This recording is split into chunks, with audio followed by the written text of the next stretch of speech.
Okay, I'd like to call the regular meeting for the Board of Education to order. And Jenny, would you take the roll? Mrs. Bohan? Here. Mr. Conradi? Here. Dr. Schulman? Here. Ms. Gorst? In person. Mrs. Steiner? Here. Mr. Yakitis? In person also. Mr. Neve? Here. And then I'd like to ask everyone to join me in the Pledge of Allegiance. Kevin Podrowski, would you lead us?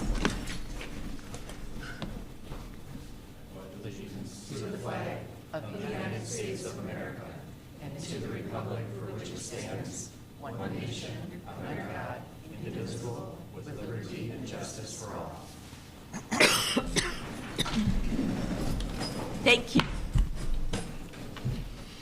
And we will start with approval of the minutes from the regular meeting held on August 10th of 2022. What is the desire of the board regarding those minutes? Move to approve. Second. Thank you. Any questions or comments about them? Then we'll go ahead and take the roll. Mr. Conradi? Yes. Dr. Schulman? Abstain. Ms. Gorst? Yes. Mrs. Steiner? Yes. Mr. Yakitis? Yes. Mr. Neve? Yes. Mrs. Bohan? Yes. We'll move on to approval of the accounts for the month of August. What is your desire? Move to approve. Second. Any questions? Okay, we'll go ahead and take the roll. Mrs. Bohan? Yes. Mr. Conradi? Yes. Dr. Schulman? Yes. Ms. Gorst? Mrs. Steiner? Yes. Mr. Yakitis? Yes. Mr. Neve? Yes. Are there any district recognitions? We do have some district recognitions. We have some Marshfield High School students from HOSA and Michaela Butke, the advisor for HOSA, if you wouldn't mind all coming forward. And I don't know if we have a mic a bit.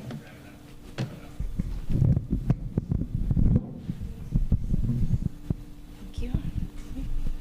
Hi, I am Michaela Buckey. For those of you that don't know me, I teach science at the high school, and I also advise HOSA, which is a club for high school students that are interested in going to the medical field.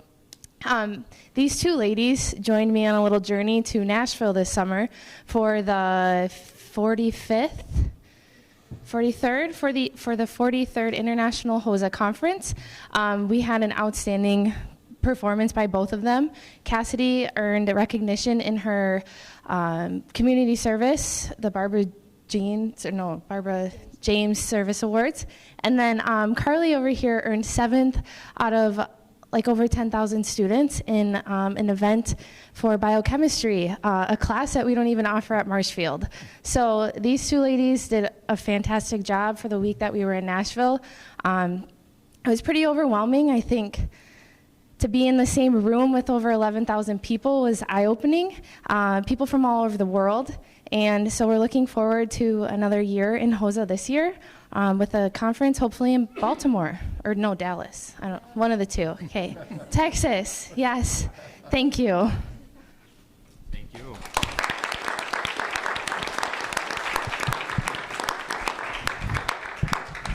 Very exciting. Thank you for letting us know about the trip, and congratulations. Yeah, congratulations on your outstanding work, and just very happy to be able to have you here to recognize you this evening. So thank you.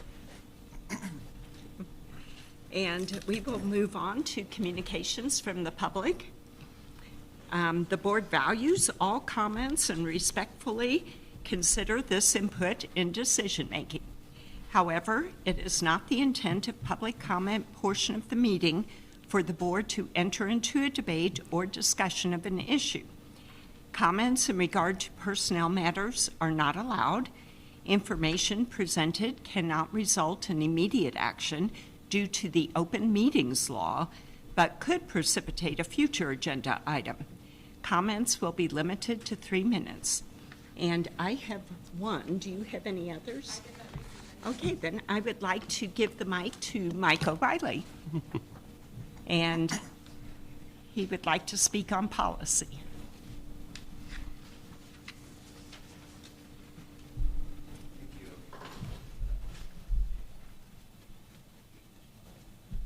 There we go. Thank you. I would like to comment on a couple items tonight. By the way, I'm glad to see we have a full board here this evening. With reviewing District Policy 0142.41, I have noticed that board members may listen to meetings remotely. This is on board member attendance, and a member not physically present shall be recorded absent. We have seemed to have a little issue with two-way communication not being allowed, and that has been documented on the videos. That's something that needs to be addressed and taken care of. Next item I'd like to discuss is on Chapter 118 of the Wisconsin State Statutes. In there, referencing 118.019, paren 5. This is on general school operations, human growth and development instruction. This legislative section appears to require all districts to establish an advisory committee or ad hoc committee whose role is to advise the school board on design and implementation of human growth and development curriculum and to review that curriculum. The committee should be comprised of parents, teachers, school administrators, pupils, healthcare professionals, clergy, and other district residents. No category shall constitute more than 1/5 of the membership, except for parents may comprise more than 1/5 of the membership. No more than 1/4 of the membership shall be comprised of district employees or their spouses or school board members or their spouses. At this point, I know there has been open records requests for copies of meeting minutes for these, and it doesn't appear there is any record of those. At this point, it doesn't appear that this has been happening over an extended amount of time. In my opinion, I guess, that sounds like it's illegal because this is a state statute. I guess I would like to know who made the decision not to create this committee. And in Marshfield, in compliance with this, who is legally allowed to design and implement our curriculum at this point? Thank you. Oh. And then when and how was policy 9140 removed from our district policy? It was just there a couple weeks ago. It is gone now. There are still references in our policy to that.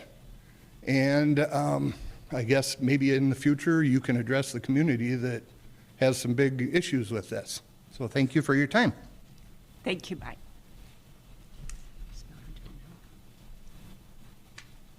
You think so? Yeah.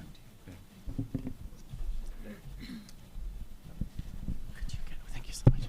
I do have some joint problems. That's hard to do. So if you don't mind. Then we will go on to any announcements. Yeah, well, no announcements. I was looking at the superintendent's report. Okay, we'll go on to that. Thank you.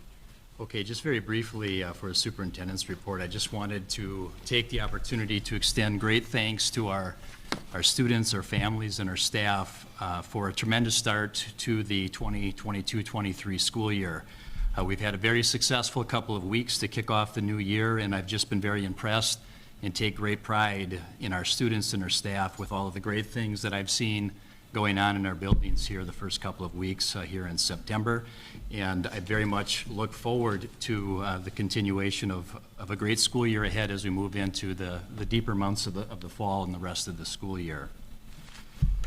Beyond that, I guess, and I'm not prepared to respond to all of this in detail, but I would like to, Mike, given some of the things that you had mentioned, at least in brief, as best as I can at this point in time, and I think that there'll be opportunities for, whether it be through committee reports or other agenda items in the future, to maybe dive into this a little bit more deeper. But as best as I can from writing notes down on what you commented on, I just want to note that as far as the board member attendance policy, our board also has a policy about voting that was updated in the early weeks and months of the pandemic. It's policy 167.1 that does give allowance under emergency conditions, which the board has recognized that we've been operating under during the pandemic period, for board members to participate remotely, including voting for voting purposes. So That is the reasoning behind why we have had some remote access going on with our board members, but that is something that we're going to revisit and probably talk about at our very next policy committee. As well as the other item that you had mentioned regarding the advisory council related to our human growth and development policy. Truthfully, yes, the school district has not had that committee in place, and as best as I've been able to determine from reviewing this, the school district has never had that committee established in any formal sense, but it is something that we're planning on assembling and rectifying and correcting moving forward, working with the board, again, coming out of in conjunction with the board, the policy committee. And then finally, the last item, if I'm got it down correctly, the 9140 that I believe you mentioned, that's not missing. That's a policy the district has not had. It was not there a few weeks ago. It hasn't been there at all. We as a district are what is referred to as a Neola district. A Neola is a system that a lot of school districts, a growing number of school districts in the state, utilize to try to stay current, especially with state statutes on our board policies. At the time that the district initiated that, which I believe, Jenny, was around 2017? 2016. That is a policy that's in the Neola series, but the district elected not to implement it or add it at that time. And yes, there is a different policy that you referred to in the human growth and development that makes a reference to it. That is an oversight that reference wasn't eliminated, and that's another thing that we'll have to address at the policy committee level. So just briefly wanted to touch upon that. I hope that was okay, Francis, and I don't know if there's anything more that you want to touch upon related to those items. But again, I think we'll have more that comes out of that from the policy committee. Yeah, And as chair of the policy committee? Yes, as chair of the policy committee, I just wanted to comment on those two items. First of all, if you look at our June policy committee meeting, that is when we discussed it. Actually, I discovered that there was this oversight regarding that committee. And it has never, there is no history of it having happened here. Believe you me, if it had been in place and announced when my sons were at Marshfield High School, I would have rallied to be on that committee. I understand exactly where you're coming from, and a lot of the community members would like to have that happen. And so, but we've been on it for a couple of months. So thanks for reminding us, but it's already in place to take care of that. And then regarding participation in the meeting remotely, it is a prerogative of the chairperson to address questions to persons who are on a remote system. And you might note, are we taping? We didn't tape that committee meeting. No, did we? No. Because I addressed questions to Karen because I, as the chairperson, felt it was important to do that. And that is completely appropriate. So thank you for your concern. And I just want to make note that I allowed Sam to respond to Brian's comments, but this is not an agenda item tonight. No. So yeah. In the future, that will be referred to policy committee. So thank you very much. And we will move on then to the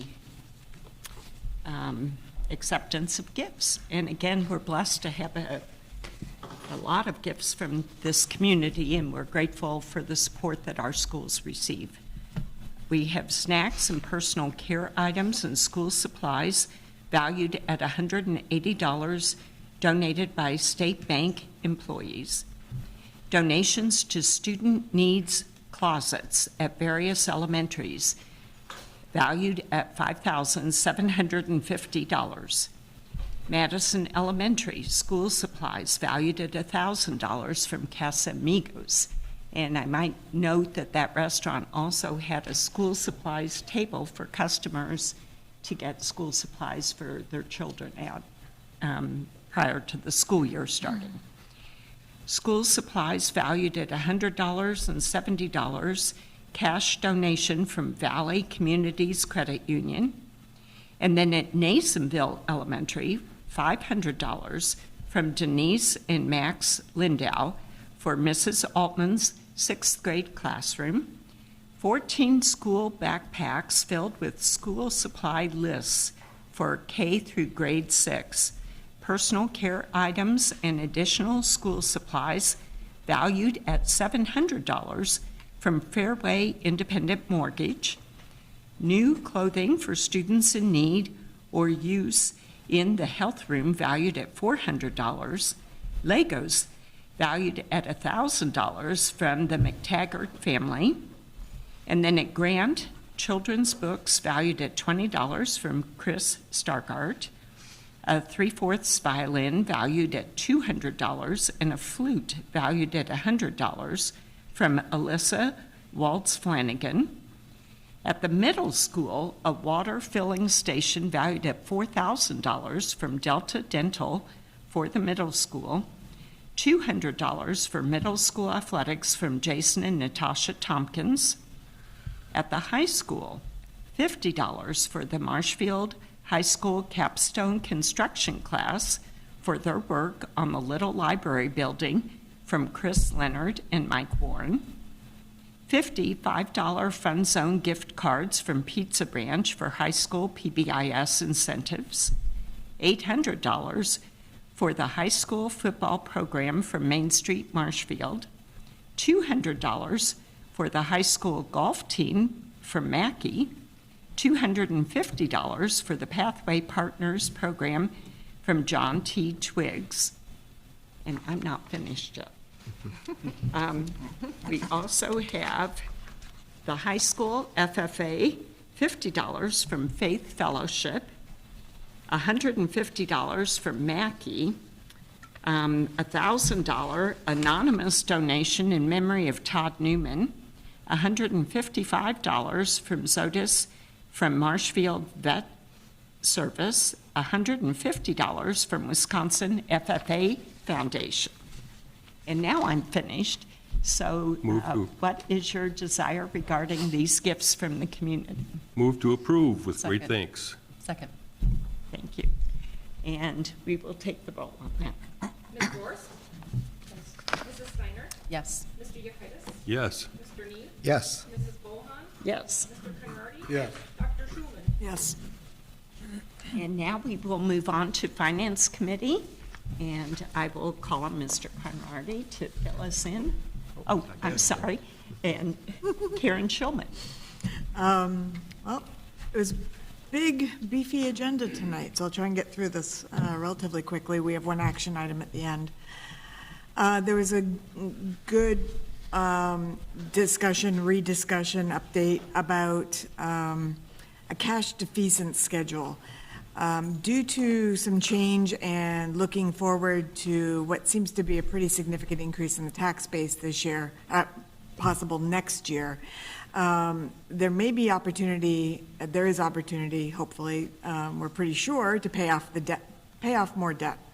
So the cash defeasance is basically looking at paying off the leftover debt that is still there from the facilities levy, correct? That's about 5.9. We're going to pay our yearly payment this year, and we're planning, looking at paying off the next 3 years of payments all in one lump sum next year in a very tax neutral way, because the situation is so positive and beneficial to be able to do this. And if we can clear up that debt, moving it from a debt burden into an escrow account that will take care of the debt, then that will give us much more flexibility and many more options for additional borrowing down the line, like when we're trying to do facilities updates over the next few years.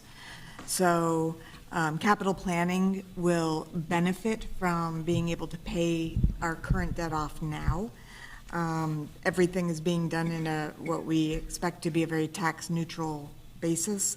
In fact, looking at the way the tax base has expanded and the valuations have gone up, we're actually looking at certainly no higher of a tax rate, a mill rate next year, and probably even a small decrease, even with paying off this this debt. That's the word I'm looking for, paying off this debt. And if we don't pay off the debt, we'll be more constrained in what we can go to borrow in the next few years. If we pay it off now, we have a lot more flexibility in what the borrowing can look like to help fund other capital planning operations. So that was helpful to understand, and there will be more about this over the next 6 to 9 months as we get the solid numbers for what everything's going to look like mid and late October. So more to come on that. There was a discussion regarding eliminating reduced price breakfast. We're not eliminating breakfast, we're eliminating reduced price breakfast. We offer free breakfast, reduced price breakfast, and full price breakfast. Bottom line, for the last couple of years, everything's been free. This year, having returned to the way things were, we're seeing a lot of kids are not getting breakfast. Even that small amount every morning for the extra cost for breakfast, I think we feel has been limiting some access or limiting the enthusiasm for the kids to get breakfast in deference to buying lunch. And other school districts that have done this often have seen an increase in participation in school lunch. And it would just be for the breakfast. The elimination of the reduced price breakfast is 25 cents per meal for those kids. So we can actually, in a cost-neutral way, absorb it, and it's possible that if they then flip some of that money into buying more lunches, and with the reimbursements we're getting for meals, it's at least cost neutral and has the possibility of actually being an improvement. But aside from that, financially, what it also does is it feeds more kids, it helps them pay attention, it helps them focus, and improves their ability to function at school. Karen, I have a question about that. Yeah. So we're expanding the free Correct. breakfast. That I didn't, yeah, Expanding you're the right, free I didn't get to breakfast. that. Okay, So we okay. take the kids who are on the reduced Yeah. and just lump it And into get them- free. okay, So we perfect. will have two types of breakfast, free and paid. Yeah, okay, perfect. Thank you for clarifying. There are quite a few families who are like sort of skirting that line within very small amounts of money between free and reduced. And this just simplifies the whole gamut and takes that barrier to getting breakfast away from those families. So that will be coming as an action item. Any other questions about that one? I noticed in the materials that were attached, because as I was trying to wrap my head around that, Yep. that it works most effectively in districts where there are fewer numbers of reduced Right. families. So that is And why it could work for us better than a district that has a high number of people in that category. That is the smallest bucket of free, reduced, and paid. Paid is the most, then free, and then reduced is the small sliver across the board for all the meals and for all But the it schools. improves their access. Improves access, which I think is the driving force here, and we can offer that at a very in a cost reasonable way. And then we had a budget update. So the governor has allocated extra funds, as we heard just at the end of August. So for school district of Marshfield, it's about $340,000 extra. We went through a listing of how we might be able to spend that extra money. Things like replacing the portable bleachers in the high school, which is pretty necessary. We did an iPad buyback, and the revenue from that is not going to be what we thought it was going to be, because the kids having the iPads home for 2 years, they went through a little more wear and tear than when we left them at school. So we're not getting as much revenue back, so this can offset some of that cost. We're going to have extra money for proctoring, covering the class and student coverage. There's going to be even some more money left over for additional staffing or benefits costs. It's giving us access to be able to get some of these things done. Madison School has a detention pond that needs to be, needs to be fixed, so we can get that fixed. So we just went through line by line what those funds could be used for. And two quick things. We reviewed, the committee had asked for a review of attorney's fees for the 2021-2022 fiscal year. The outstanding feature was that there was a significant jump in legal fees for open records requests. This year, far more than any other, and probably to the tune of like 4 times what, say, the school district of Wausau had to do. So we just went through what was behind that, what was driving some of those costs. and the discussion of the format of the monthly bills report. Monthly bills report was being delivered to us according to check number, so we just sort of looked to see if there's a better way of organizing it that makes more sense. We narrowed it down a little bit, and we'll do more next month. So, it was a big meeting. I'm sure that was riveting for everybody in the room. And but we do have an action item that I'd like to bring on behalf of the Finance Committee to approve the elimination of reduced price breakfast and changing the reduced price breakfast into just a free breakfast for those who had qualified. So we have a motion on behalf of committee to eliminate reduced price breakfast and roll it into the free breakfast program. And any questions or comments regarding that? Okay, seeing none, we'll go ahead and take the roll. Okay, Mrs. Steiner? Yes. Mr. Yekitis? Yes. Mr. Deeb? Yes. Mrs. Bohan? Yes. Mr. Conrady? Yes. Dr. Schulman? Yes. Ms. Gorst? Yes. Okay. And the next committee report is curriculum and instruction, so I will pass the gavel to Mr. Nev. And the curriculum committee met August 24th, and a couple of our principals, student services personnel, our C&I director, and someone from behavioral health from the Child Advocacy Center at the clinic all came to present how we deal with difficult student behaviors within the school. Some questions had come up regarding that, and so we had an extensive report and opportunity to ask questions on how those situations are handled. And within the academic and behavioral supports and interventions that we have, and look at some of the training and how we, for our staff, and how we interact with the police department and social services and some of the other community assets that we have to work with for the benefit of the students and all of our other students also. So that was really the whole meeting, and we were appreciative of all the staff that showed up for that. I don't know if anybody on the committee has anything to add. That's just kind of an overview. No, I think it was very insightful, and it gave me a better perspective of what involves at all the schools. Anything? Okay. Okay.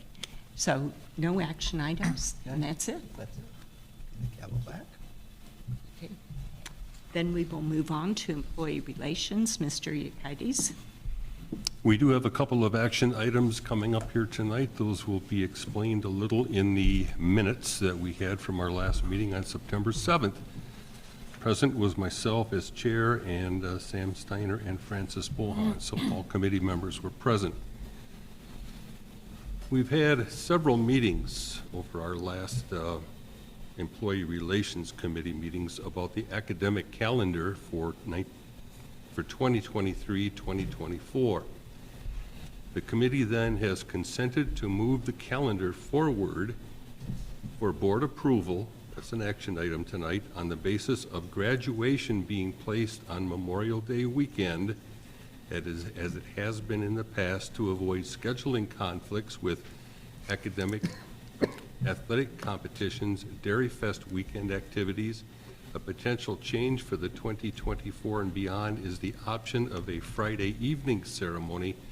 Administration will seek input from the project graduation committee before making a final decision on a Friday evening versus Saturday morning ceremony. Also, under new team business or business assessment team compensation, in an effort to remain competitive and retain the assessment team staff, these are people that come in to help with the various tests and exams that have to be held in various times a year for various buildings. compensation will increase to $26 an hour for the 22-23 school year. I don't think that had been approached for like 11 years previous or something of that number. The increase has been included in the 22-23 budget already. This is the first increase since the assessment team was established in 2011-2012. Finally, the professional staff overload compensation is being looked at, and basically what that means, when a teacher who has a full class load takes on an additional class, because in many cases, if they weren't able to do that, that class itself may have to be canceled.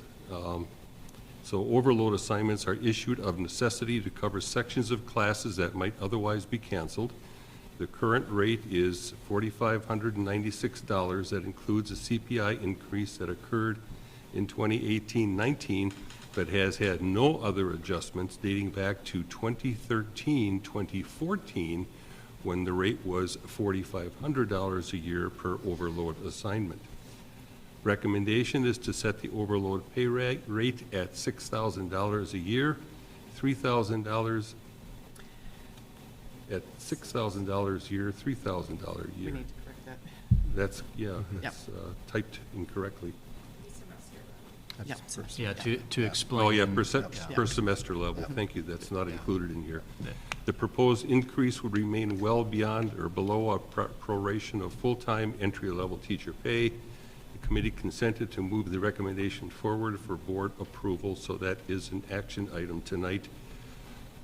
We also talked about internal staffing coverage. Administration is working on a compensation plan to address internal staffing coverage at the elementary school level. When there is a shortage of substitutes, a formal proposal will be prepared and will be discussed next month.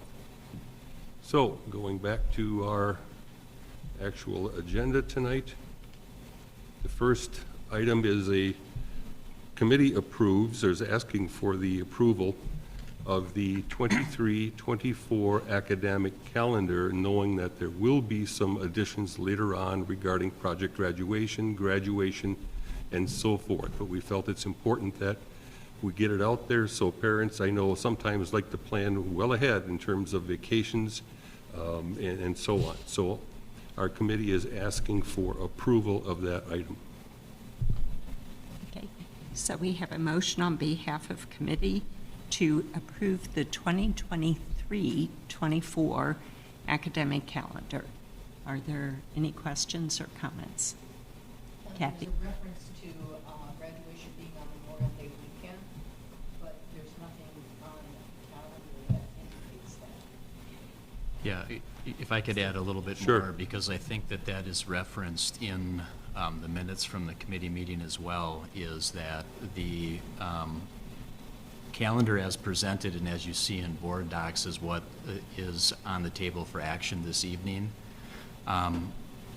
With the final date and time of graduation yet to be determined, but specifying that it's planned for Memorial Day weekend. The two options are either Saturday morning, as it's been recently. We're still looking at this Friday evening option of Memorial Day weekend. There have been some thoughts related to project graduation and maybe it being more conducive to the purpose of that program. They have the graduation ceremony happen in more closer time proximity to when that starts. The other newer development in recent years is moving to outdoor graduation ceremony. The high school administration has advocated for, it likes the idea of a Friday evening ceremony, and it happened the same day as the rehearsal itself, because they can make a decision that day on whether it's going to be indoor or outdoor based on the way the weather shows, so that the kids can rehearse. It's very difficult to rehearse Friday afternoon for an outdoor and then the weather turns overnight. It really is not feasible to move to an indoor when you've not had 300 students rehearse seating arrangement and marching in to move it to indoor. So we just feel that Friday is a possibility of making it more conducive to shifting to indoor if we have to, knowing that our aim is to continue to try to do an outdoor ceremony. The reason that it hasn't been established as such, though, is I brought up the fact that we need to talk to the project graduation people first, see if they're going to be able to flip the actual graduation ceremony and flip that over into project graduation, because there's a lot of setup usually involved in the field house regarding that and other areas of the building. So that's something that has to be discussed with that group and some others first before those final things are, I guess, officially put on the calendar. Could we add to the calendar on May, just a note, like instead of 27th Memorial Day, say 24th or 25th, proposed graduation date? Just so people know when they're looking at it that that's I going to be think once we graduation. finalize that, we'll get that updated. Let's keep in mind, this is 2 years out. This is not at the end of the school year. This is the end of the whole next school year. Of Right. course. The Never current mind. school year we just started, we are locked in for Saturday morning of Memorial Day weekend. This is 2 graduations out. Correct. So it's good that we have that clarified for people watching. Of course. But the We're other all thing I'd doing like to note, to maybe add a little bit more clarity to this project graduation piece is, and why we want to get that parent feedback is, if we have to shift, if we go with Friday and we have to shift indoors, that really narrows the window of parents setting up project graduation in the same place where we've got a graduation that wraps up and 2 hours later, they've got to run a project graduation. Exactly. We want to know, is that feasible? They may say, no, that's really not, then we're probably going to stick with Saturday morning and have to go from there. And you know, I also want to note that something we've heard from parents about project graduation and why we like the idea of Saturday and Memorial Day weekend, that first off, sticking with Memorial Day weekend just makes it known in the community when graduation is going to be, if it's always Memorial Day weekend. But when we had shifted away from that or considered that and we moved to a Sunday ceremony, we did hear from parents who worked project graduation Sunday evening that they're up all night and have to go to work the next Monday, that's not a good scenario for them. Correct. That parents who are running and helping run and volunteer would prefer it to be on a Friday or Saturday because they've got some recovery time before they've got to go to work on Monday. So that's another reason to stick with Memorial Day weekend, is Yep. it gives more off time for parent recovery who are up all night with the kids running that program. Well, And that was, those ideas were presented to us and discussed by our high school staff and principal at the meeting when we were talking about these, the fluidity, I guess, of these possible dates and potential problems. But the committee still wanted to go forward with the rest of the calendar, which is 99%, 98% of the calendar, to give the public a pretty good idea, or a very good idea at this time, when school starts, when spring break would be, when Christmas break would be, et cetera, so that they can do some long-term planning. So on behalf, do you have a comment? just a quick one. The other reason, you know, when we're looking at this calendar for a whole year down the road, you will notice that the last day of school is over a week later after Memorial weekend. But when that has happened before and we tried to put graduation on the following weekend, the dilemma is there are a lot of WIAA playoffs that weekend, and that is unavoidable. So kids in their senior year that finally make it to state in whatever their sport is had to choose between showing up for graduation or getting to be in the playoffs for their sport in their last year of high school. And that's not a good decision for seniors to have to make, and so we avoid all of that by keeping it on Memorial Weekend. Is the only weekend that there are not playoffs in some sport. And so that way the kids can enjoy both their last year of sports and possibility of going to state, as well as being able to graduate with their class. So that's why we're trying to keep it on Memorial Weekend. And ditto for Dairy Fest. I was going to That's say, also And Dairy Fest. we had Right. discussion about Dairy Fest impact also in that situation, because we've had kids who could be involved in some graduation activities, but maybe couldn't. I know in some years, Mr. Kramer, and this takes us back a few years, would have difficulty then trying to arrange for which students were going to be able to march in the band on Dairy Fest. So all of those things were part of our discussion. So the bottom line is, I'm moving forward, excuse me, unless there's more discussion. I mean, I'll let you Any other questions or comments? Yep, thank you. That answer your questions? Okay, Okay, that we have thank a you. motion from committee. The motion to from approve. committee to move forward with the 2023-2024 calendar as such, with later adjustments for things such as graduation and project graduation On Memorial on Weekend. Memorial Day weekend, yes. So which students does this affect? The current junior class. Okay. So this will be for the current junior class Yep. graduation. Thank you. Yes. Okay, then we'll go ahead and take the roll. Okay, Mr. Yekitis? Yes. Mr. Dean? Yes. Mrs. Bohan? Yes. Mr. Conrady? Yes. Dr. Schulman? Yes. Ms. Gorst? Yes. Mrs. Steiner? Yes.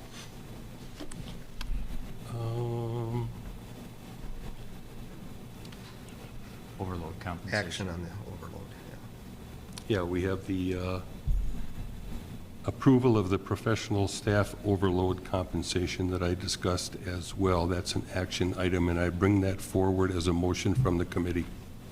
Any questions or comments about that item? Yeah, is there a specific definition for overload assignment that, that is in job descriptions?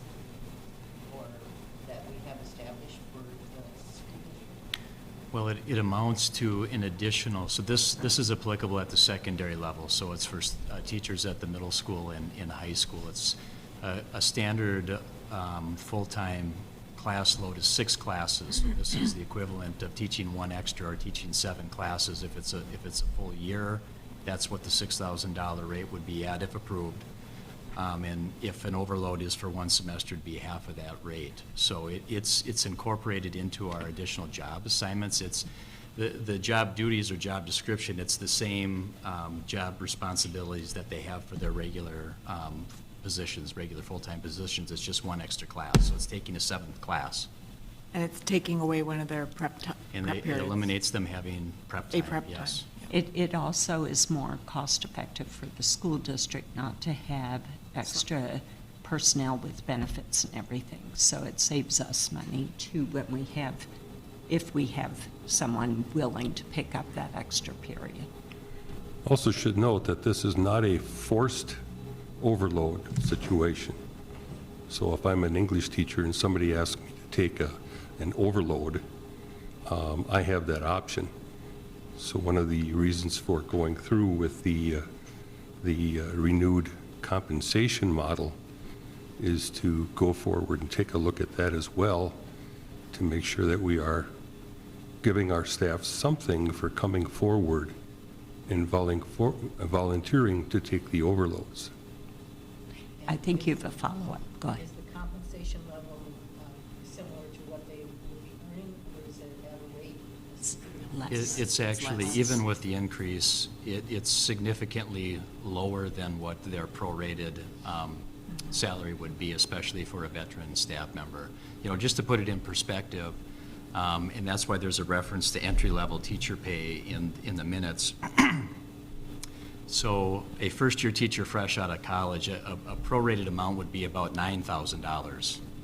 And this increase is recommended to place it at $6,000. You know, for a veteran staff that's making $60,000 to $70,000 per year, I mean, if it was their actual pay rate, it'd be closer to $10,000 to $12,000 as opposed to the $6,000 we're asking to move it to. Just wanted to have something to compare. Right. And it makes it more sustainable for us to offer Yeah, this. which is why it really is a good thing for the district to have this option available. You know, Dale, you had also made reference to this. We've utilized this in lieu of canceling classes, or if we have a part-time position sitting there that we cannot hire somebody else because of not having individuals to hire, it does help us keep the class available for kids, and by having our existing staff pick up those additional sections. I'd also like to add that these items that we're discussing today have been brought to us as a committee by administration. That's where the idea is generated from, and then there's further discussion at our committee level. I just wanted to add also that we're not ignoring the elementary school teachers that have to take a portion of a class if a teacher is out and can't find a substitute. We're working on that compensation model also. But we did get clarification for middle school and high school at this point. Any other questions about the overload compensation proposal? Okay, then we will go ahead and take the vote on that. Mr. Neve? Yes. Mrs. Bohan? Yes? Mr. Conrady? Yes. Dr. Schulman? Yes. Ms. Gorst? Yes. Mrs. Steiner? Yes. Mr. Yekitis? Yes. Okay. Anything else, Mr. Yekitis? No. Okay, then we will move on to policy legislation. Ms. Steiner? So the policy committee met on August 24th at 5 p.m. And in terms of old business, we were discussing the policy that had been brought forth the previous month for our policy on filling vacancies on the board. And we were addressing a Neola suggestion for an update that would add clarity to the voting that happens when there is a vacancy on the board. So our committee discussed it, and there were some concerns raised regarding the details in that process. We discussed it, and we have decided to move it forward as an action item as it stands for board approval. And then secondly, the committee consented to request approval for that. Okay, there we go. Sorry, I'm reading the wrong line. So new business, then, there are two policies that are in place for first reading. One is food services. It is largely a Neola recommended update with just minor changes. And then same as the policy 6620 for petty cash. So these are first readings that we're presenting to the board this month. And we do have future agenda items, Okay. as discussed previously. And another Neola update coming. And another big Neola Always. update coming, yeah. So you So- do have an action item I on do, behalf of yes. the committee? Yes, I'll go back to the other. So we have actually one action item, which is bringing this forth from the policy committee for approval of policy 0142.5 regarding vacancies on the board. Any questions or comments regarding this one? Just historically, I think this one arose out of situations in some school boards that had kind of mass resignations. And so they might be left with 4 board members, and if they had a 3-to-1 vote, that 3 would not be a majority of the 7, but they only have 4 people, so it would be a majority of the remaining 4. So we have never encountered that, and we're blessed to not have encountered anything like this, but at least it gives an allowance for what would happen if we found ourselves in that situation that other school districts found themselves in. Is that okay? So, anything else? Then we'll go ahead and take the vote on that. Okay, Mrs. Bohan? Yes. Mr. Conrady? Yes. Dr. Schulman? Yes. Ms. Gorst? No. Mrs. Steiner? Yes. Mr. Yekitis? Yes. Mr. Neve? Yes. And facility, safety, and transportation, Mr. Conrady did not meet this past month. So we will move on to new business, and we will start with retirements. Mr. Yekitis, I think you are going to. Yeah, fill in. retirement's got a kind of a long list of new people coming up here as well, but retirements, Mary Ladwig, food service cafeteria worker at Grant School. I make that motion as an individual board member, so we'll need a second on that. Second. Thank you. So we have a motion and a second to approve the retirement mentioned. Any questions? Then we'll go ahead and take the vote. Mr. Conrady? Yes. Dr. Schulman? Yes. Ms. Gorst? Yes. Mrs. Steiner? Yes. Mr. Yekitis? Yes. Mr. Neve? Yes. Mrs. Bohan? Yes. Resignations, we have 5. Anna Marie Burish, teacher of general music at Nasonville School. Colin Cowell, teacher assistant special education at the middle school. James Highfield, teacher of social studies at the middle school.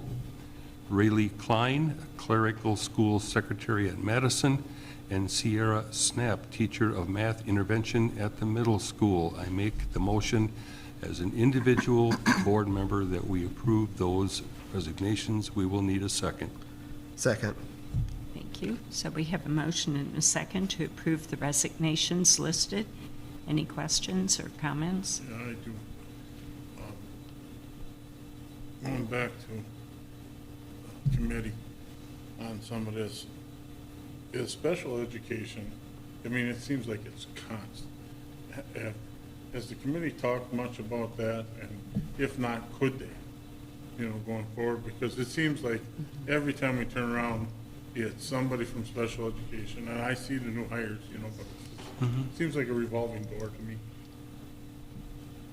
Yeah, 5 of them are rehired. What was that? Just a comment. You know, I don't know that we've tracked numbers on what the trend is if that's possible to look at. Nicole, perhaps that's something to check on, just to see, you know, how that compares out with some of the other positions, if we're able to determine that. I mean, you know, otherwise, it's just, there's a variety of reasons on why there are changeover or turnover in those particular positions, and part of it is, honestly, they're tough jobs. So, and we've moved people around. We've, you know, actually had some staff this year that are in those roles that have been moved into teaching positions because we're short teachers, you know, on a short-term basis, so we've got to backfill them. That's more immediate, but you're right. I mean, there are a number of reasons for why we've lost positions, and we can take a look at what the numbers are. Yeah, because it just, and I know years ago we talked about it, and I thought they were grossly underpaid years ago, and I know you've done some stuff to take care of that, but I'd like to, you know, just kind of know if there's anything else. And that part we have looked at, and we feel that we're pretty competitive, especially with the districts immediately surrounding us. But yeah, we can take another look at that, Mark. As you said, that's one of the toughest jobs there are. And But I it's don't also think a we vulnerable looked at it for, population. oh, I'm sorry, go ahead. No, I was just going to say that, and also it is such a vulnerable population that really would benefit from consistency. And so it does kind of tug at us to know that that's a population that really needs consistency. Every student does, but more so for that group, so. I know that we did look at some of the specific resignations a while back. It might have been a year and a half ago. And at that time, when we looked at each of the people that had left, it was a variety of reasons. Some were personal, with a spouse moving. I know at least one was a neighboring district hiring away from us, you know, things like that. So at that time, I think we tried to look at the specifics of that group, but I don't think we've looked at it since then, so. Okay. Any other questions or comments before we vote?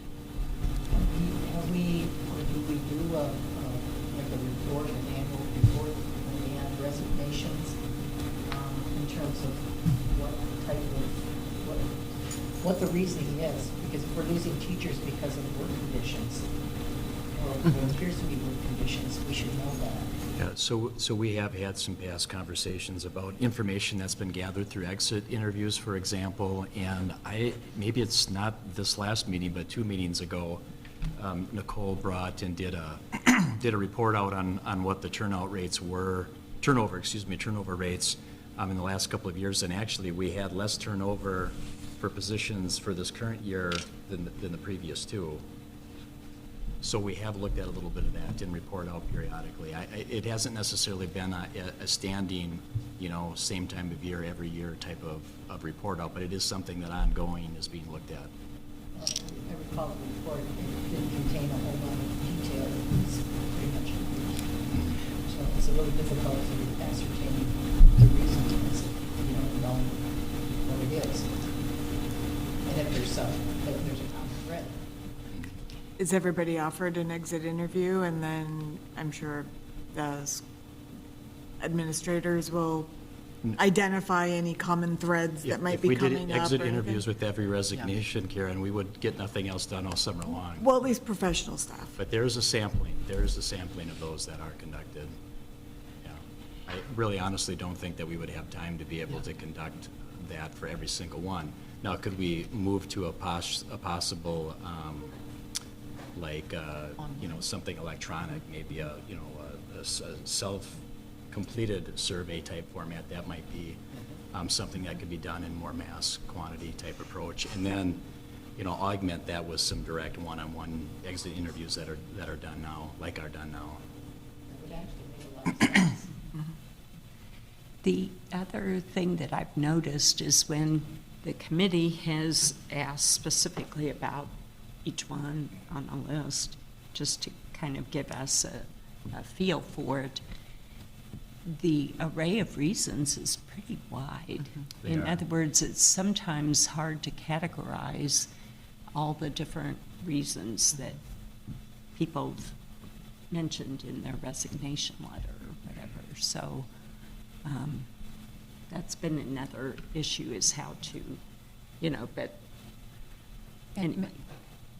May I add also that we did specifically ask Nicole whether it is, whether resignations are salary-based, that there is a concern that they're not making enough money here. And you did, would you care to share what you shared with us about that? A good portion of the responses are not salary-based. I appreciate what I make here. The alternative compensation plan is wonderful. However, I need to move closer to home, or my family is moving, or I've had a new addition to the family and I want to stay home for that reason. But we can definitely look at trying to gather more information if that's what the committee wants. I kind of like the idea of electronic. If they want to fill it out, that's fine. If they don't, that's fine too. But then you get everybody, even if they're, you get a better idea of how was their stay here, even if they're moving to a different school. And I would recommend that, I think we would do this as an anonymous survey. You'll get better responses. Well, and the other thing I'll add, and I think this sounds like a referral for the Employee Relations Committee, is we can certainly take a look at, there are numerous nationwide surveys and statewide data that is out there. Yeah. And a lot of what we're hearing falls well in line. I think it's important to identify that sort of information as well. I'd like to clarify one thing here. All I am doing as an individual board member, representative for the committee, somehow, somewhere along the line, I guess I volunteered just to read this report every month. So this does not reflect in any way on our committee or us doing exit interviews. That's all handled by HR. So in reality, I like the suggestions. That's fine that come out. That's always something that we can add potentially to our committee. But to tell you the truth, right now, I'm just reading off the names. Being a devil's advocate, what happens if we don't approve a resignation? The individuals, from the teaching positions, for example, which are contracted positions, and we have liquidated damages included within that, legally, they're released if they pay liquidated damages. You cannot hold them or restrict them from, that's an out. That gives them an out on breaking the contract. So some of this is a bit of a formality, Kathy, honestly, yeah. Well, it's good for everyone to know that Right. this is just a formality. Many years ago, as coaches, we were always in a situation where we were told, and I'm not sure how much this was a contracted situation. This is before Ryan's time and before many of your time here. Let's say I was a baseball coach, and I decided I no longer wanted to have that duty in addition to my English teaching job. Basically, we're told, no, can't do that. You're going to coach baseball next year.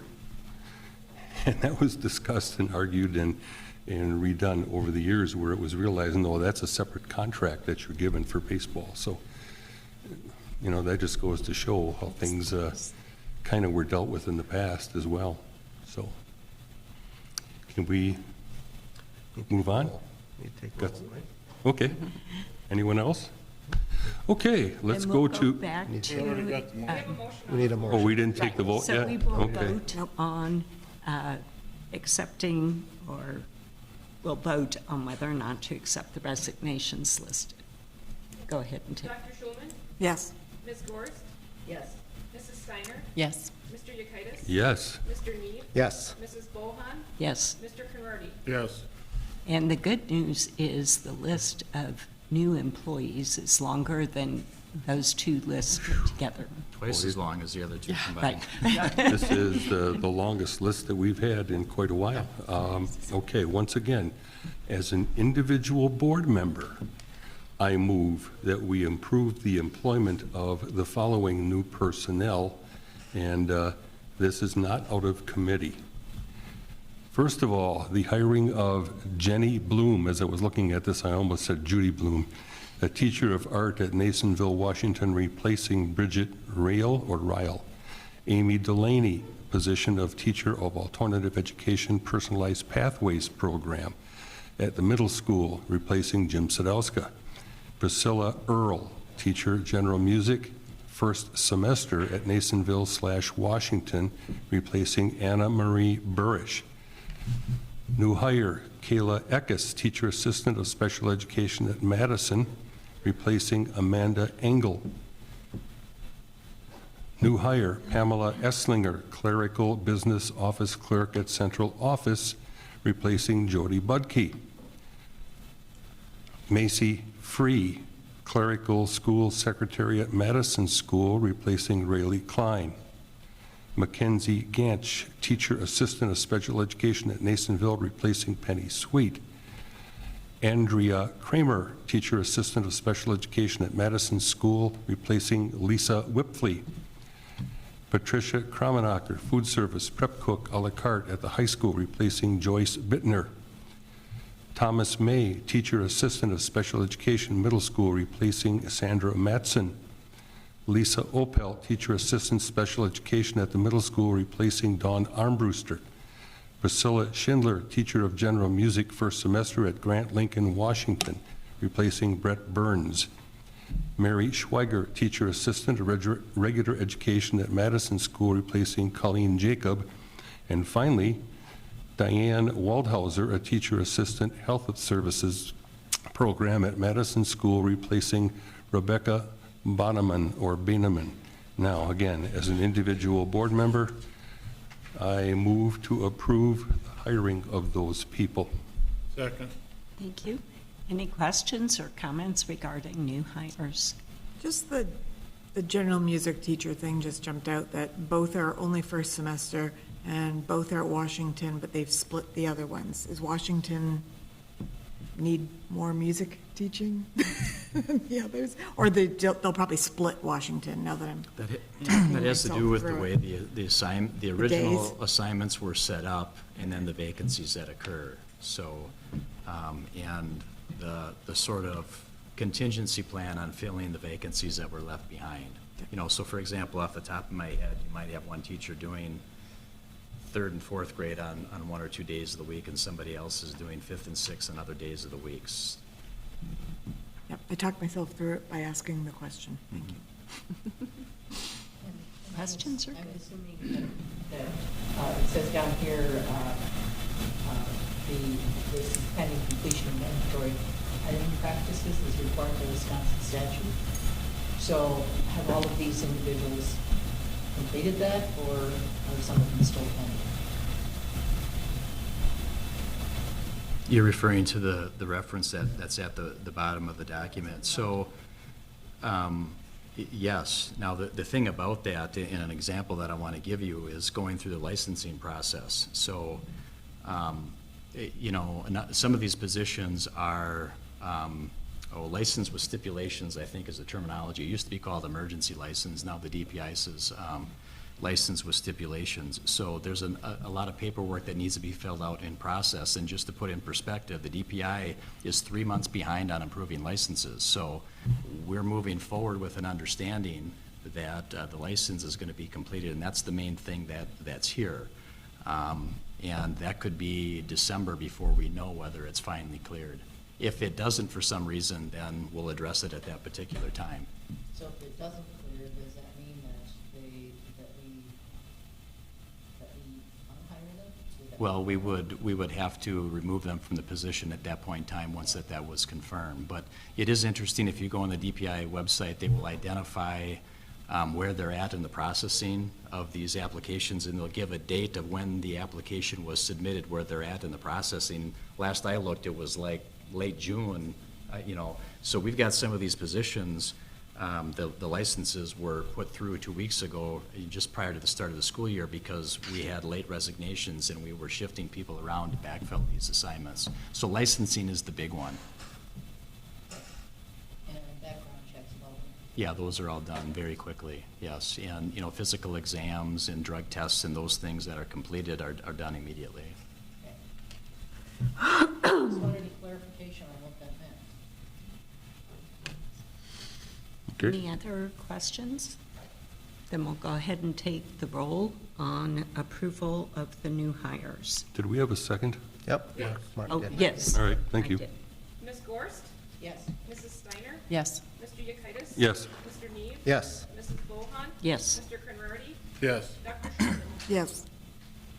Okay, then we will move on to approval of the Healthy Smiles Wood County pursuant to policy 9505. And this is, I think, renewal, because we've had this. We've worked with both of the groups that are listed here. That's correct. Yes. So I will need a motion before we talk about it. So move. Thank you. And do we have a Second. second to approve? Thank you. Then if you want to provide any explanation, or if anybody has any questions, but this comes up annually, I think, for renewal. Yeah, just briefly, the Healthy Smiles program that Wood County Health Department provides is an opportunity for families that may not have dental coverage or are in need, that they are able to come on school site and provide dental services to children in need. So it's been a very successful, positive program for us in other schools in the county. So it's our agreement giving them permission to use our facilities to do that. Any questions or comments? Then we'll go ahead and take the roll. I do have a question. Are any authorizations from parents required for that children to participate? Yeah, the families are aware of that, the parent, yes. Yeah.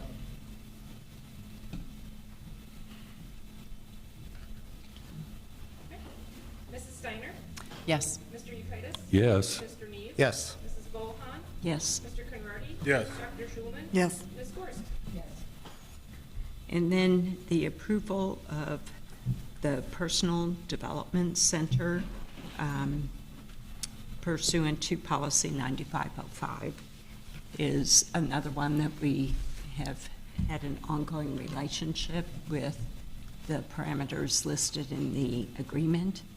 And are there any questions about that? Move to approve. Second. Thank you. So we have a motion. Second. And a second. Okay. Any questions? Okay, then we'll go ahead and take the roll. Mr. Yekitis? Yes. Mr. Neve? Yes. Mrs. Bohan? Yes. Mr. Conrady? Yes. Dr. Schulman? Yes. Ms. Gorst? Yes. Mrs. Steiner? Yes. And at this point, I would entertain a motion to adjourn. So moved? Do we have- Second. Okay. And we will take the roll. Mr. Neve? Yes. Mrs. Bohan? Yes. Mr. Conrady? Yes. Dr. Schulman? Yes. Ms. Gorst? Affirmative. What's that? Affirmative. Mrs. Steiner? Yes. Mr. Yekitis? And thank you, everyone, for coming.